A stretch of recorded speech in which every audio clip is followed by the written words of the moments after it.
You are a leader, rising right out the rain. You're a leader, lessons will teach you just how to reach your endless ambitions. Oh yeah, look at yourself in. Good. I know it's just now. It's just now. You know. Good afternoon, everyone, and welcome to another edition, April's edition of Legends and Leapers. My name is Ebony Wimbush, President and CEO of AMAC, and really looking forward to another dynamic and engaging Legends and Leapers conversation. Before I turn it over to our co-host, I want to tell you a couple of updates that are happening here at AMAC. One in which I'm going to save for last because you see a new person on the call. But first and foremost, it is membership renewal season. And so you should have received emails through our new membership portal about your membership renewal. We ask that you continue to support, continue to engage, and get your memberships in as soon as possible. The new membership renewal period starts May the 1st. And so reach out to us if you have any questions on how you do that online. We'd love to answer any of those questions. A couple other things that are happening in the world of AMAC. Our mentorship program is open through AMAC Builds Careers. The mentorship application is due April 30th. And so we're looking for both mentees and mentors. And so please take a look, share it with your friends and your colleagues, and let them know about the work that we're doing to build the pipeline of future leaders here in the industry. And thanks to our program sponsor, Mead and Hunt, for supporting the team. The next thing I want to share with you is AMAC Airport Business Diversity Conference. We have had overwhelming interest, registration, and engagement leading up to the conference. Early bird discount was extended past last Friday and will be extended to this Friday. So make sure that you take advantage of the savings that early bird discounts bring. Also, we are looking for Catalyst Awards nominations. And so definitely for those of you who know the great work that's happening across the country and a way to recognize those leaders, make sure you submit your nominations by May the 1st.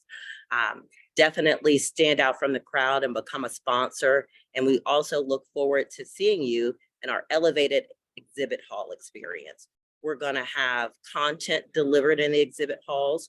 We're going to have meal services delivered in the exhibit hall. We've got a big ribbon cutting with some surprises for you.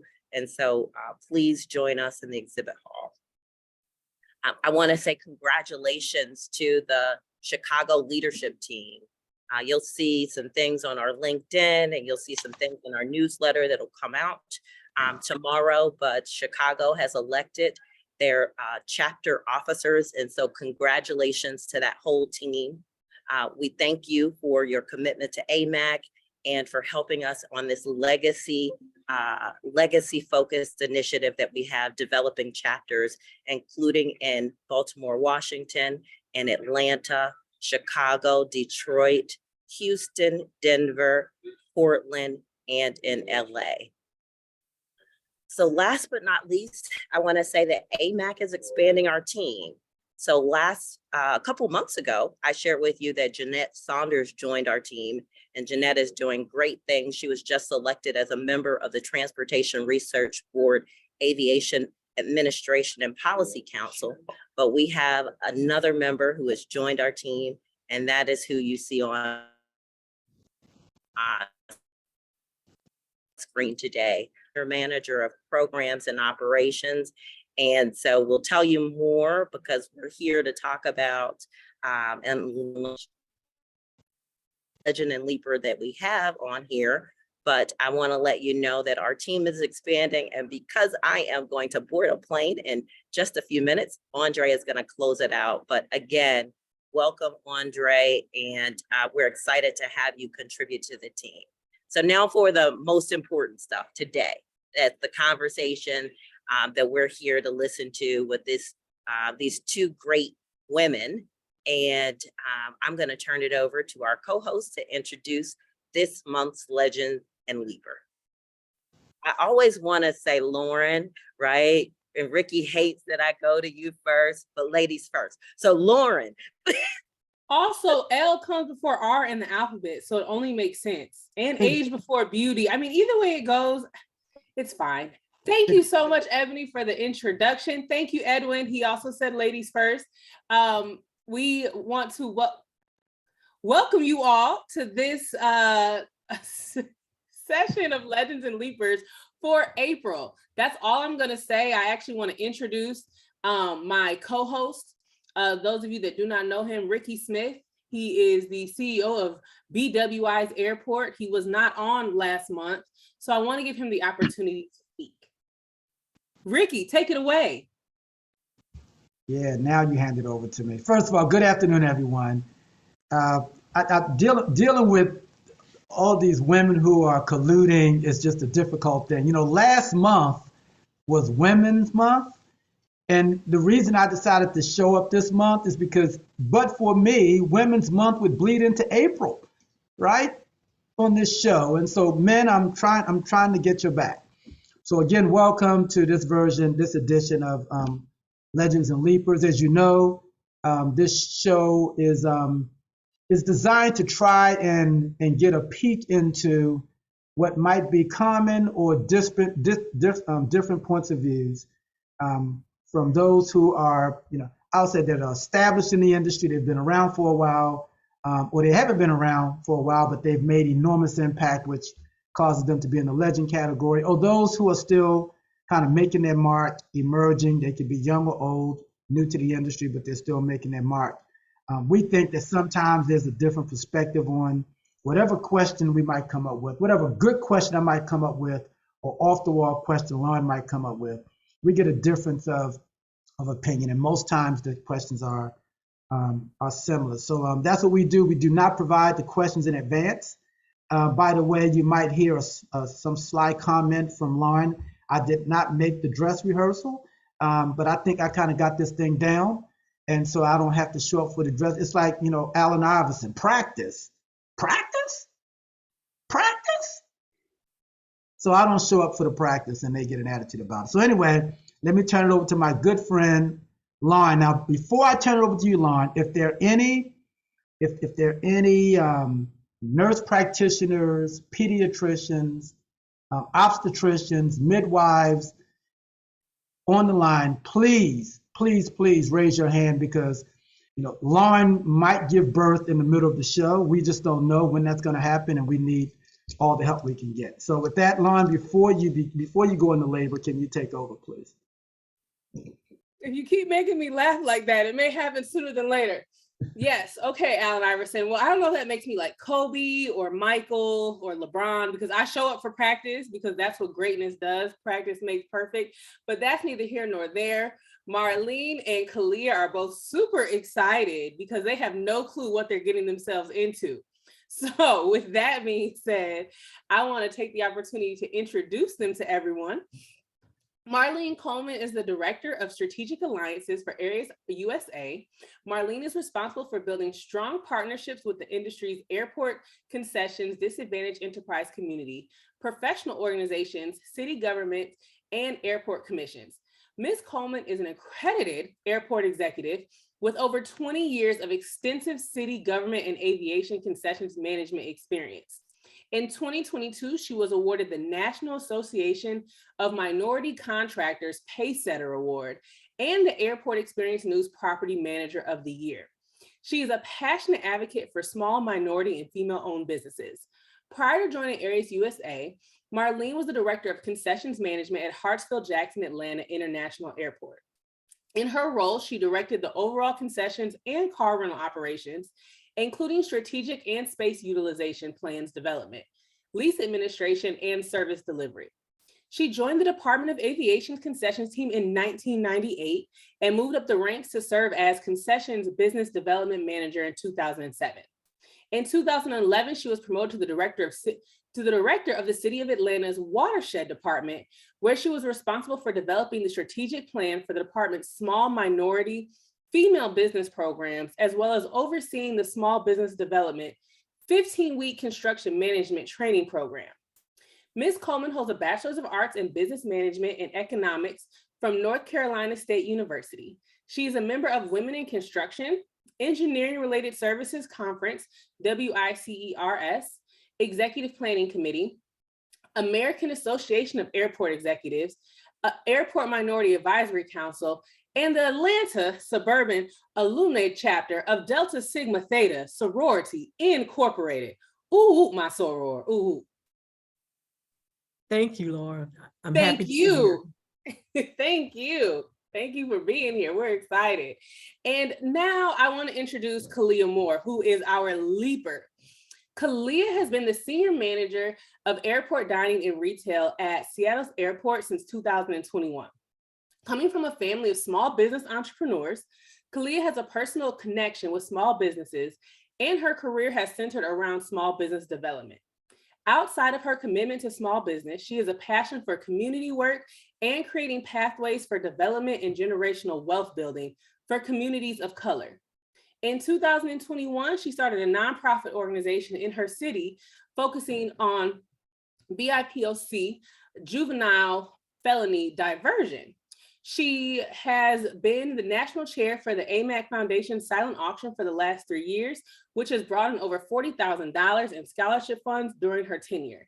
She holds a Bachelor's of Science from California State University, Northridge, and a Master's of Public Administration from the University of Washington. Thank you, Lauren. I'm excited to be here. I need a better bio. Marlene's was great. Yours held it down, but Marlene got a couple years on you though. So I think it comes with time and that continues to get developed, but we're definitely going to get into that for sure. Ricky, I know that I am delivering next week because I'm out of breath just doing those bios. So I'm gonna give you the opportunity to take the floor for a second while I catch my breath. All right, Lauren, you were out of breath before you were pregnant, but I don't know. I'm just trying to keep it real. So anyway, as I mentioned earlier, we don't tell the panelists the questions before the show starts. As a matter of fact, Lauren and I, for the most part, don't even know what questions we're going to ask until the music comes on sometime. So here we are. First of all, I am so happy to have Marlene and Khalia on as panelists. I'm proud of both of them, and I think we're going to get an amazing discussion with them. So my first question to you all is, there's been a lot of energy around women's movement, women's rights, progressing women in the workplace, and just progressing women issues or interests in society in general. This is not new, but seems like it's stepped up over the last 4 or 5 years. In your mind, has the interest of women or the position or status of women in our industry, has it progressed or has it regressed? And why? Well, Ricky, I'll start first. Like I've said, I've been in the industry for over 20 years, and I've seen more women in leadership positions than have ever been before. And also with minorities, especially in the concessions arena. I was the first female to hold the director of concessions position at Hartsfield-Jackson. Mm-hmm. And also, I know many of my predecessors, but when I look at the overall industry, there are more women in the concessions arena. And also I've seen more women leading airports. So I would say, yes, there's been a much increase. I think women getting more interested in those types of industries, and non-traditional female and holding roles in non-traditional roles. It's kind of I would say it's kind of a mixed bag for me in that respect. Just this last AXN conference, it was mentioned during the Women's in Leadership breakfast how there aren't as many women progressing. Positions are becoming available, but they aren't necessarily progressing. And so I think it requires really requires strategic planning and really dedicated planning by the people who have the opportunity to promote, to bring people up from those levels. And I do see more of an initiative associated with people really trying to develop women in these roles. it's a great thing when you have a strong woman who can help bring you there, but also having that advocacy with men in those roles of leadership too, to really bring us up in those positions is really key. And I think that there's definitely a renewed focus in doing so. I'm going to push a little bit on this issue, because women are, if you look at the general population, the women population is the majority, and women have been the majority of the population for a very, very long time. That doesn't necessarily show itself in the workplace. When there's so many more of you than us, why is it that you all have not advanced at the same rate that men have advanced? Well, one is because there are men that are making those decisions. And so sometimes I think there's a belief that when people start to look to promote within their organizations or even outside, they tend to lean towards people that look like them. I 100% agree. It's about who's advocating for you, and who's your champion, because typically very often the C-suite doesn't look like the woman, or especially the woman of color in the room. And so it's about who chooses to advocate for you. And so with the right leadership are men also who see that there's an opportunity and want to see growth and continued development of women in those roles. I think Lauryn was trying to jump in. I have a follow-up, but I'm going to wait until Lauryn, because I know she has a good follow-up. Yeah, and my question was, male or female, as far as both of you guys are concerned, you have, definitely made a mark for yourselves in your respective roles and in your careers. Who have been those advocates for you? I have several, and I call them my tribe. And I have mentors in my professional life, also in my personal life. And sometimes they do merge over. And I've had more men that have been mentors than women, and mainly because of the type of industry it's been. But I think when I look at someone that's a mentor, I look at how they lead their own life, how they've led their own careers and path, and not just about success, but also how they've handled their failures and how they've come back from those failures. And sometimes you can learn so much more from that. And so when I look for someone that is a mentor, or someone that I look for them, I admire them and how they live their own life and choose their own path. I have to agree. My tribe definitely is a little bit, it definitely is that people on the personal and the professional. Professionally, I've had some really great mentors, but also just really big champions for me. An AMAC person, especially Don Hunter, has been a huge advocate for me with my career. And from before I came to the port to coming over to the Port of Seattle. But definitely looking at, from a professional standpoint, who I'd like to model and aspects I like to model. And I look at that and I see that in my executive leadership team, my director. But on the personal level, I have really amazing friends who support me in ways that I need to balance, because I think that that's one of the things that happen a lot of times, is that we don't maintain balance between our work and professional life and our personal life. And it allows me the opportunity to really break away, which keeps me grounded, which I think really helps push forward my career too. I don't know if this was discussed in the rehearsal, but we all love Dawn dearly. I know I love her to death. But there is a 15-time quota cap on how many times we can show Dawn love on this show. Okay, so just keep that in mind. All right, just keep that in mind. I think it's happened once or twice. So, well, Ricky, I have to get mine in too, because I love Dawn also. So. Okay, all right. Well, But the funny part is Ricky, you're just basing it off of what's been mentioned by us. Yeah. Dawn's name, if we had to count, has come up at least 5 to 12 times in the chat as well. So Dawn's getting all the flowers today. And I'm sure my comments not gonna help stop that. No, it's well deserved. We love Dawn to death. I mean, Ricky, I can also talk about my amazing executive in Lance Little too. You want me to talk about him instead? Well, Lance is clearly that's unacceptable. To say anything positive about Lance Little publicly is just unacceptable. We got to draw the line somewhere. So let me ask my follow-up question. So Marlene, you mentioned, and Khalia, you agreed that that a challenge with women advancing more than they have is because men are making decisions, and we tend to pick people or align ourselves with people that look like us or are similar to us. So if that is true, do you think the same thing would happen if women or minorities were in power? Do you think we would pick people that look like us, and should what is called the majority population now be concerned about that? Well, those are two different. Okay. So I have to answer those separately. Okay. All right. And I'm going to answer the last one first, because I don't know that there should be a concern, because there's been such a long period of time where we've not had that opportunity to be in those types of positions. And so, when you start to talk about people that look like us, one of the reasons, Ricky, I ended up in Atlanta was I was in the 7th grade, and I read a magazine, and it was Ebony magazine, and it said Atlanta's the next Black Mecca.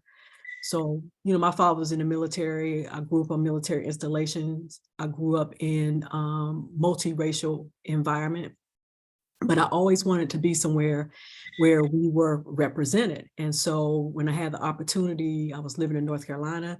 I decided to move here, and upon moving here, I was laid off 6 months after I moved here with a company, and ended up working on the mayoral campaign. And that's how I was introduced to city government and the neighborhoods. And even though Atlanta at the time, and still it was a large city, but it still operated like a small town environment, especially from the political arena. So for me to get that chance and to move in working in the mayor's office at the time with Mayor Bill Campbell, I had an opportunity to work directly with Mayor Maynard Jackson. And so to me, it became a full circle environment, and very proud of the fact that in my tenure with the city of Atlanta, that you saw many positions of leadership that were held by African Americans and women and minorities, and the city runs well, the airport runs well. And so we have the capability to do it. And I know Atlanta is unique from other areas, from other cities, but I also recognize that there's been such a long period there was a long period of time before this, before we didn't have the opportunity. And now that we get the chance to do that and show our capabilities, I don't think that the others should be concerned about that. Mm-hmm.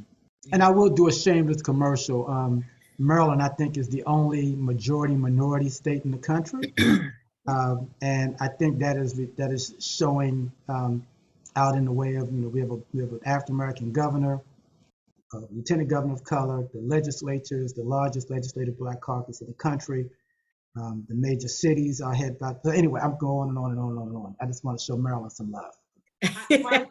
Marlene, let me tell you something. The Legends and Leapers at the conference in Chicago, I said that Atlanta essentially was like the Black Mecca, right? Chocolate City. And Ricky, stirring in his chair, had to stop and tell me about PG County and how Maryland actually is the Mecca. So as soon as you said that, I knew that Ricky was going to have to throw in his shameless plug about Maryland, and more specifically the city of Baltimore. So I didn't say there's nothing shameless about it. It's nothing shameless about it at all. I honestly think that when you look at those two areas, and it's something we should be very proud of, and be able to speak on it, because it is unique within in its way, and it represents us well. Marlene, so I knew you were my favorite Delta on this show for a reason. Lauryn, just let it go. Let it go. Just let it go. Let it go. My feelings are hurt. It's okay. It's okay, Ricky. I know that any other time I'm your favorite Delta, just overall, it's fine. So I have a question, since we do have Marlene and Ricky on, and Khalia, you're in Seattle. You are in a place where your leadership is, you have a very diverse leadership. Whether it be women, as far as women and minorities are concerned. So what can other airports, what can other areas do to diversify their leadership? And I'm not just talking about all the employees, I mean actual leadership. I'm talking their VPs, their directors, C-suite, et cetera. So you get more pieces of the pie like Baltimore and Atlanta has. Well, well, let me just start with what I took back from the AXN conference and listening to the women talking about, the challenges of women moving up in leadership. And so for me, what I've taken that as an opportunity to meet with my team, specifically the women on my team, and focus on how to develop them. And I think what a lot of people don't do is they don't create succession plans. And so you have people who sit in roles for extremely long periods of time, but they aren't bringing anybody up in the ranks with them. And they become these longstanding subject matter experts. But what happens when that person retires? What happens when that person has taken extended leave of absence? They haven't really prepared anybody to be able to step into that role. And so that's what I would love to see more of throughout the organizations and throughout the industry, is more people building up women and people of color, especially women of color, in those preparing them for those roles so that they can step into those places. You're next, Marlene. She's trying to turn me into a panelist, but I'm not going to let her get away with that.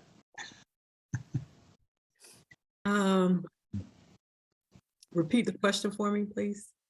Yeah, so I was asking, how can other organizations outside of, Atlanta, outside of Maryland, be able to cultivate spaces for leadership that reflects women and minorities? How do we get more women and minorities in positions of leadership? Well, I think some of that starts too with reaching back to colleges and encouraging young women to participate in non-traditional careers and demonstrating to them, mentoring them. I also belong to an organization, as we call it, is Women in Construction, Engineering Related Services. And that is geared towards women that are in non-traditional roles, like in engineering and construction. And through that, we have a 3-day conference where we invite women around the country that come and speak and talk about their careers, but then also, how to manage their work-life balance. But with that, there's also a mentoring component and reaching out to the local colleges and working with them with some of the engineering programs at the universities in the Atlanta area. So I think that's where you start to pull your pool, and even going back to the high schools and getting young ladies interested in non-traditional careers. So Lauren, just as a follow-up, sorry, Ricky. No, go ahead, Khalia. Go ahead. This is a follow-up. Marlene gave great examples of an organization choosing to be intentional. And you have to, as an organization, be intentional about wanting to have people of color in roles and wanting to have women promote into roles. And so whether or not when you're creating new roles, going into that with that lens of how you're going to take that further is a key component to it. And it looks different for every organization. I think there's not a cookie cutter response to it.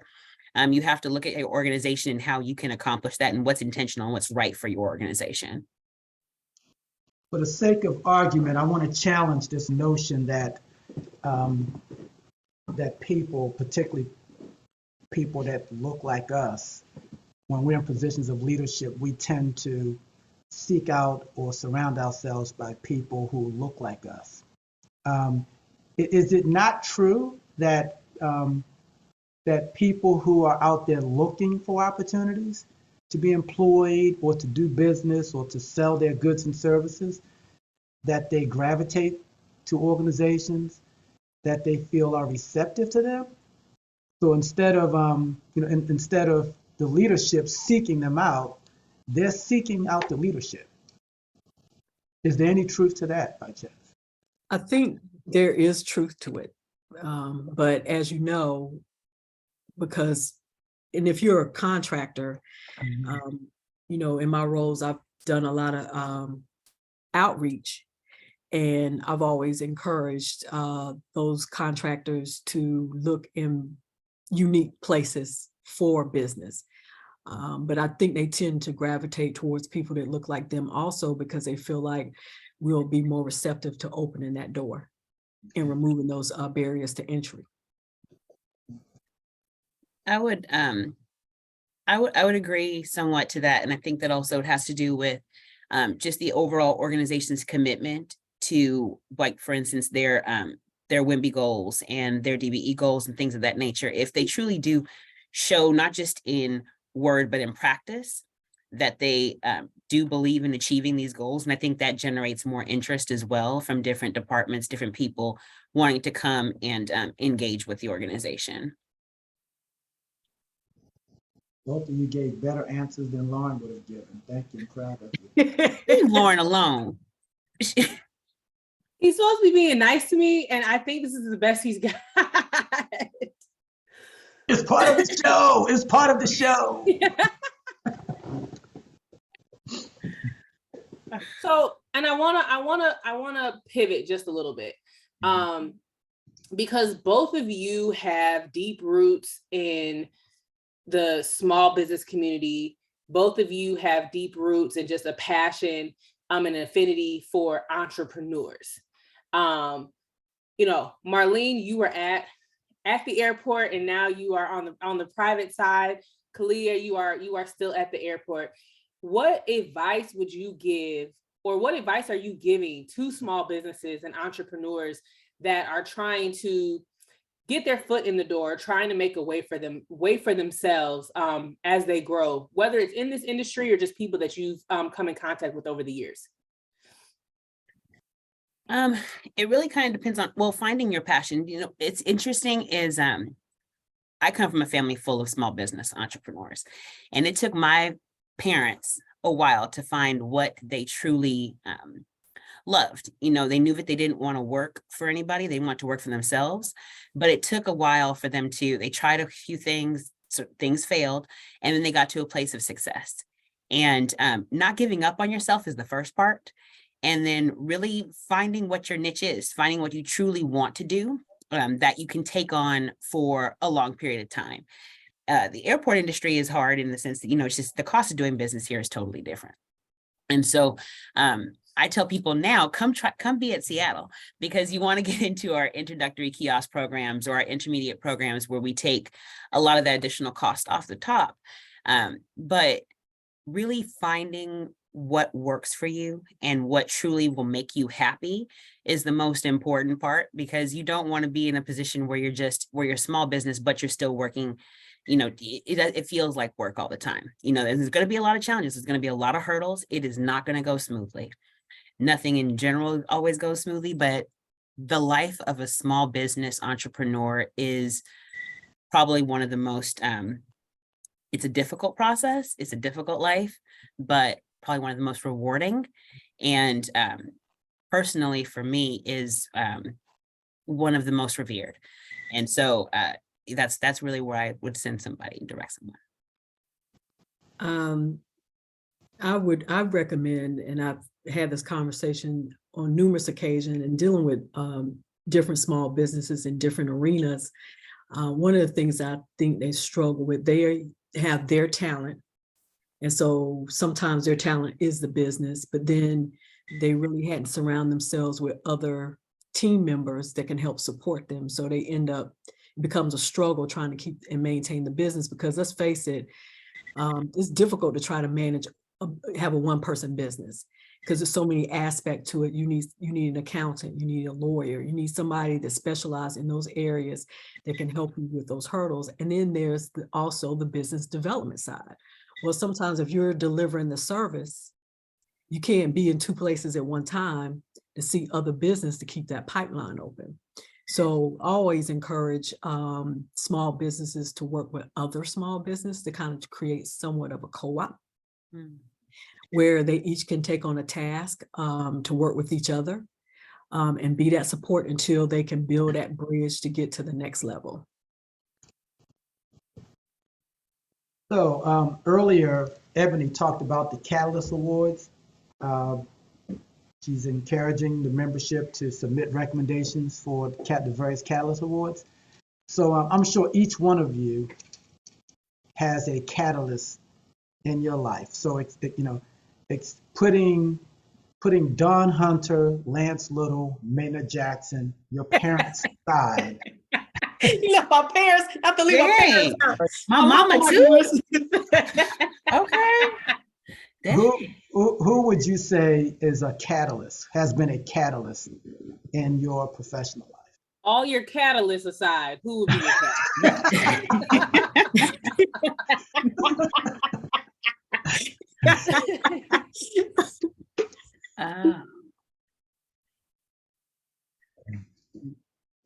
Good job, Ricky. So I can't say my mama. That's okay. Can I say my daddy? He said parents, adoptive parents, biological parents, step parents, bonus parents, godparents. any of them. We know that that's understood. You know what? I'll have to say. So I have Oh, and Jesus Christ or Buddha or Muhammad. You can't say Dawn. Who else can she not say, Ricky? You should just send out. Now, see, y'all don't do no prep, but you should really send out a list of things that we're not allowed to say. That's part of the prep that you should give out. Interestingly enough, for my professional development, one of the biggest catalysts in my life is actually a friend of mine who is not in this industry. Her name is Khalia, and why she's a catalyst for me is that she allows me space. She allows me space to be my authentic self, my real authentic self. And I bounce a lot of things off of her. And even though she's not in the industry, sometimes that's exactly what you need. You need someone who's not in this industry, who has a completely different viewpoint and can give you a space where you can let it all out, but then also give you some direction just from a totally unbiased stance.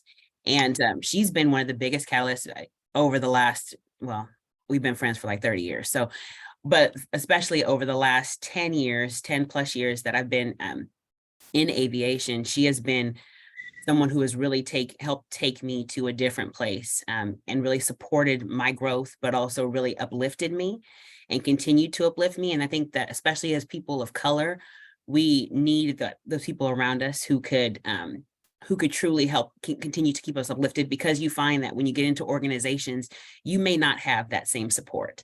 And different organizations will provide that, different cities will provide that. You'll be able to make those friends, but those key people who will truly, who know you, but also allow you to be yourself, but then give you really sound guidance.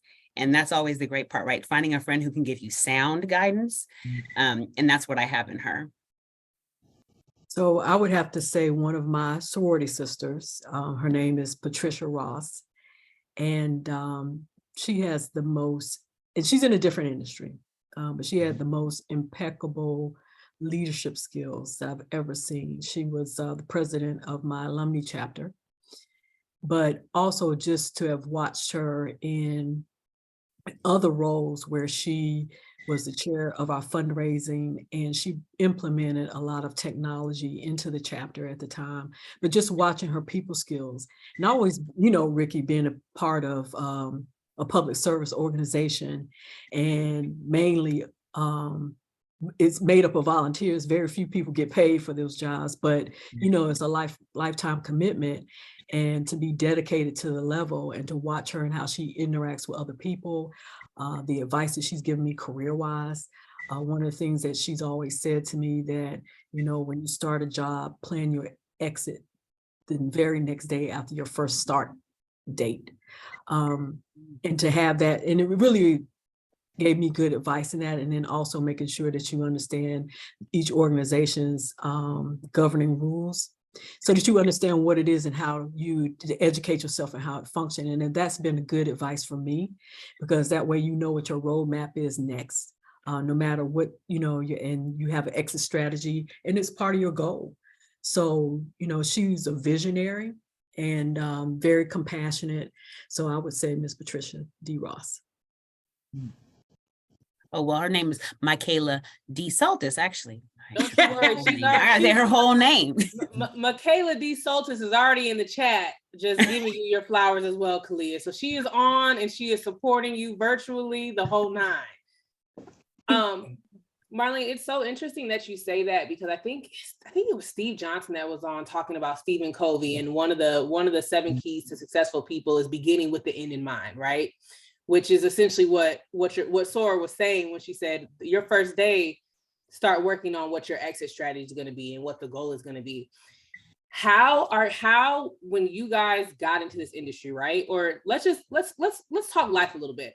Just as far as life is concerned, both of you have made different moves career-wise, but what does beginning with the end in mind look like for you?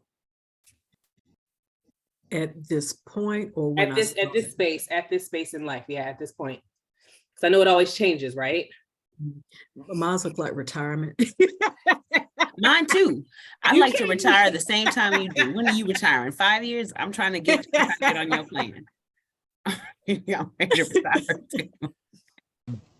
All right, that's fine. So some people don't know how to retire, right? Well, you know, and I was giving. And that's what I said. What does retirement look like? Because I feel like, people always talk about retirement, especially in our industry. It's like, I'm retiring, but you see me everywhere because I'm still not fully retired, because now I'm just consulting, which is me working for myself, but I can do it when I want to do it. So what does retirement look like for you guys? That's exactly how it looks for me, is to own my own consultancy and to work with small companies, minority female-owned businesses, and to help them enter into this industry.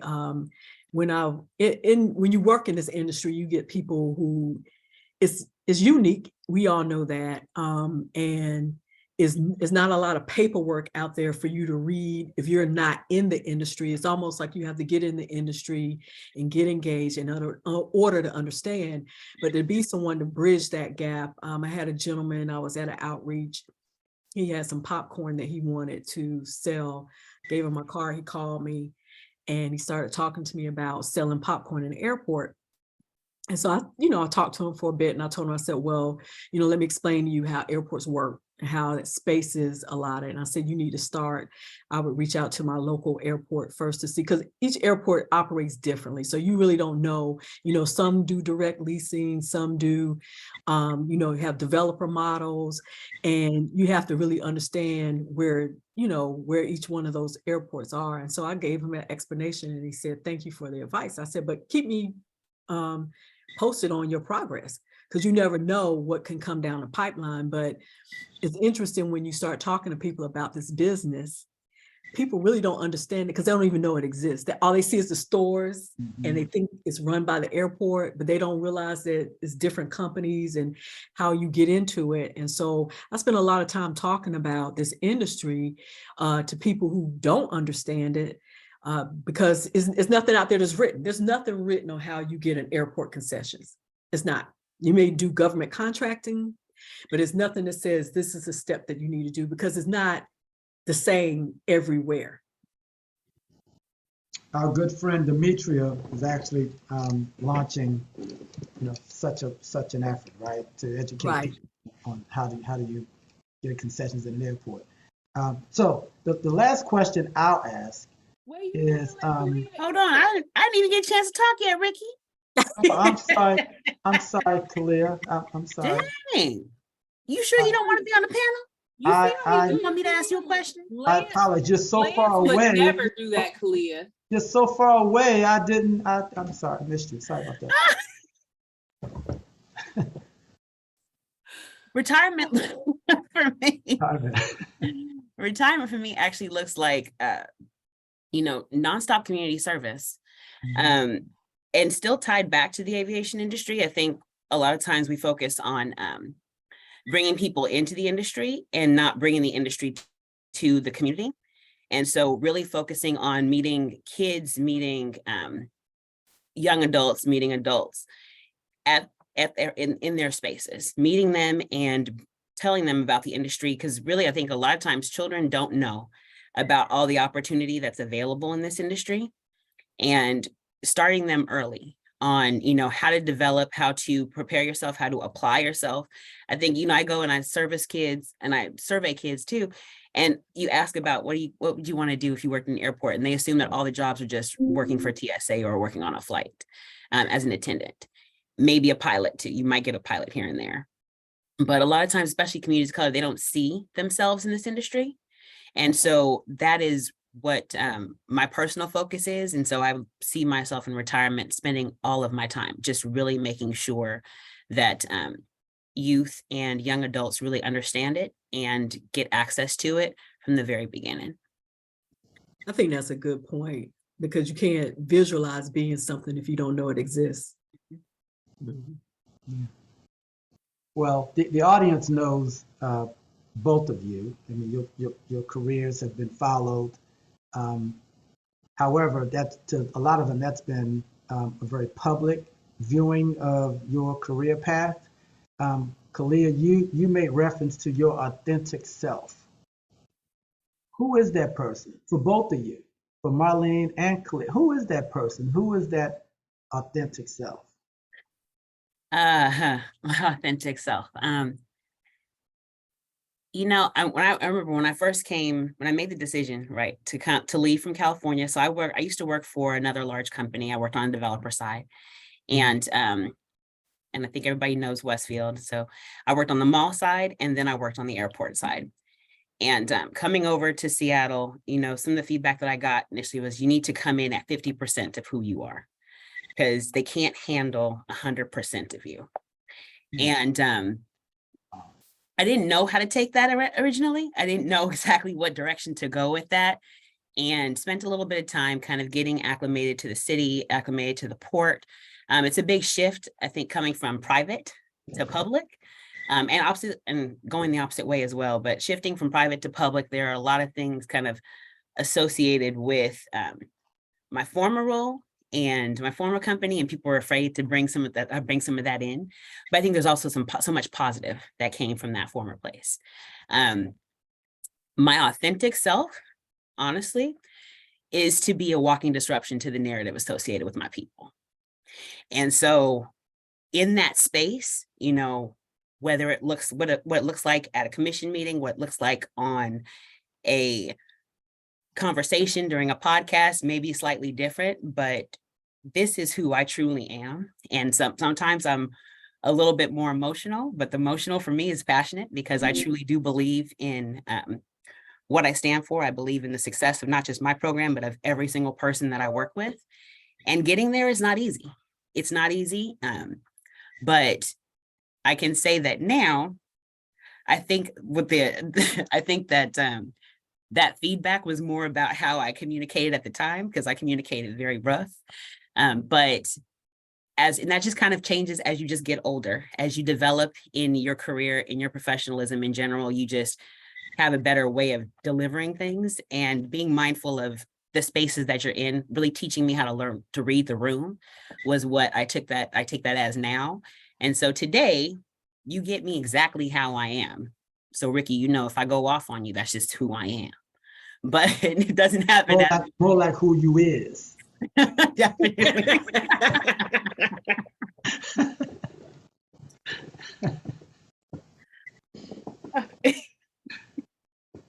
That's all I got. Yes. That was a lot. Thank you. So my authentic self, I'm very transparent, open, honest. I believe strongly in my convictions, very focused on accomplishing the things that I set out to accomplish. I'm compassionate, like working with individuals, and I don't hide.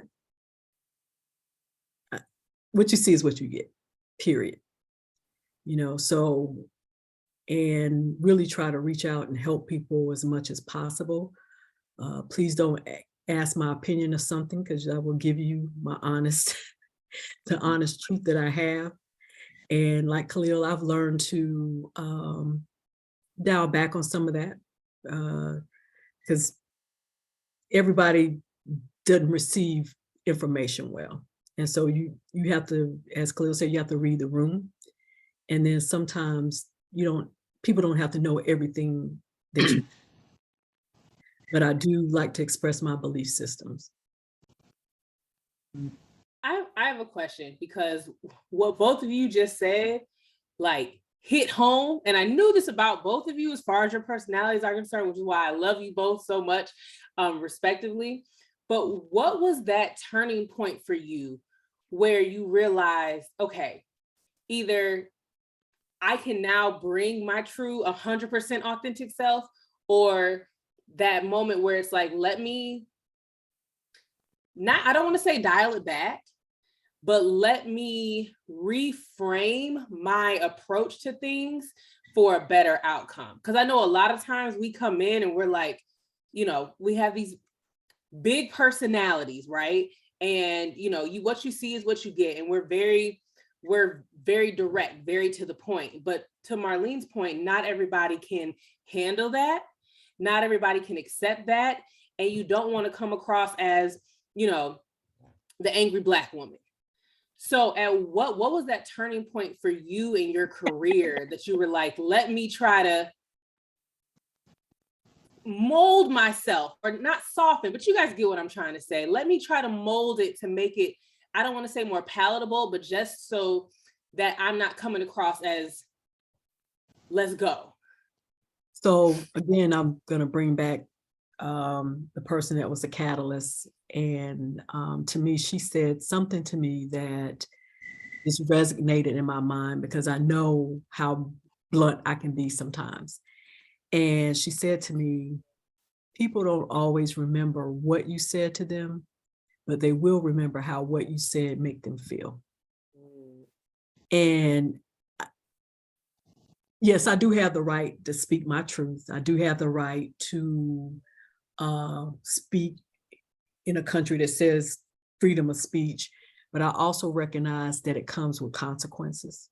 And so as you get older, you start to think about those consequences, and is it worth alienating certain people?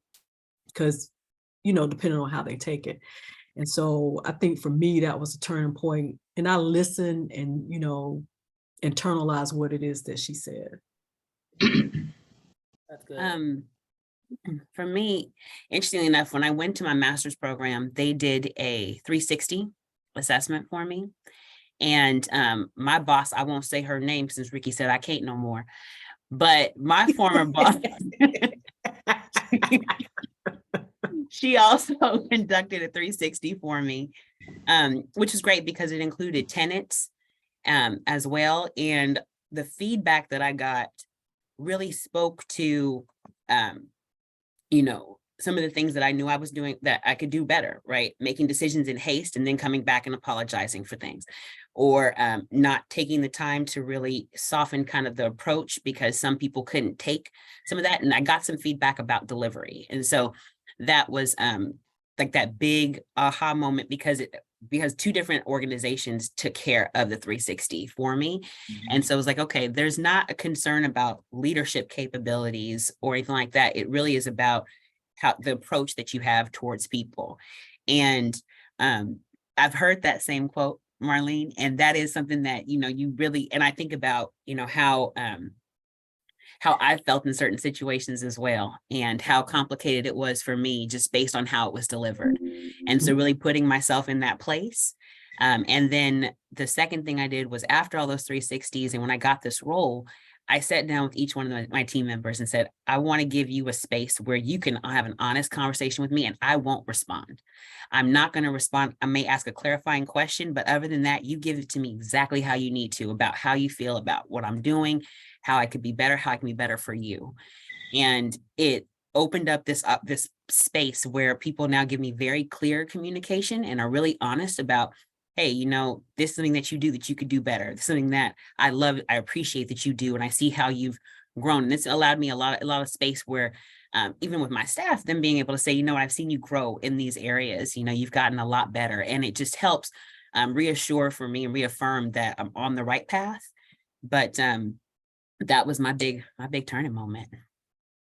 And I love a 360. I think everybody should do a 360. It's really eye-opening. Edwin agreed with you. That's good. He said 360s are eye-opening. Exactly that. 360s are eye-opening experiences. But it takes you also being in a place where you have to be able to internalize it, right? You have to be an individual that's going to let me take a step back outside of myself and listen to what's being said and being able to apply that too, because not everybody's capable of doing that. Yeah. So, and it's different. It really is different. I mean, I think I talked to some friends who had gotten 360 done. And they're like, look, it took me 6 months to even get through it. It was rough. It was hard. It was hard to, and some of it can be really hard to digest.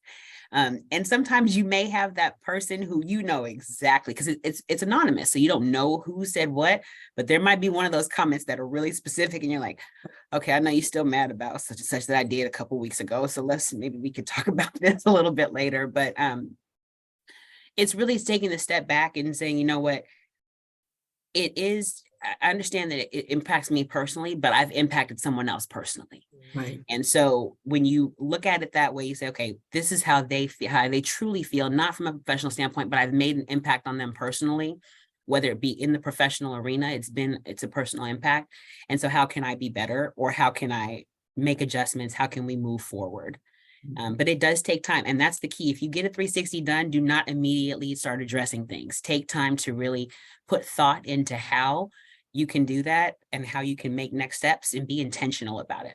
Because I think that's what changes how everyone else views you, is when you're intentional about correcting or growing or developing. that's good. So this is where Andre jumps in and takes us home. Before Andre jumps in, we only have a couple more minutes. Outstanding panel. I know we're going to get amazing feedback from you two amazing ladies. And just so people don't leave this session not understanding how much I joke. I love Lance Little to death, and he knows that. People know that. I think he's the best airport director in the country, and so it's easy for me to take shots at him because the brother's bad. And Dawn Hunter didn't fall far from him. She's an amazing professional herself, and that's part of the reason why we love her so much. So I just want to show them some real love and put the jokes aside. They know you love them. I was gonna say, I think they're sending you the money in the mail for the payment for the shout out. So sorry, Andre, are you about to take the floor? If not, I was about to give Lance his flowers too, because I just saw a picture that Tosin Kasali posted, and Lance had on a blue suit. Yes. And he was like stood to the side with the face. I said, if Lance don't get his GQ on, I mean. That wasn't Lance's suit. Lance borrowed that suit. And the shoes didn't go with the suit, so don't give him. You leave that man alone. And Tosin's usually the best dressed man in the room, but Tosin's usually the best dressed man in the room, but Lance was putting Tosin to shame in this like perfectly tailored blue suit, but it was the side pose with the GQ face. I said, who in the Morris Chestnut does he think he is in Seattle? Dapper Lance. Yes, very much so. I said, who dressed him? Sorry. We love you, Lance. We love you. For sure. Listen, that was an amazing panel. And I echo Ricky's comments. I think there's going to be a lot of great feedback. Really quickly, Khalia, when you said your comment about being a constant disruption to the narrative of your people, I stood up. So that's my feedback. Truly inspired. That was really good. Appreciate you saying that in this forum.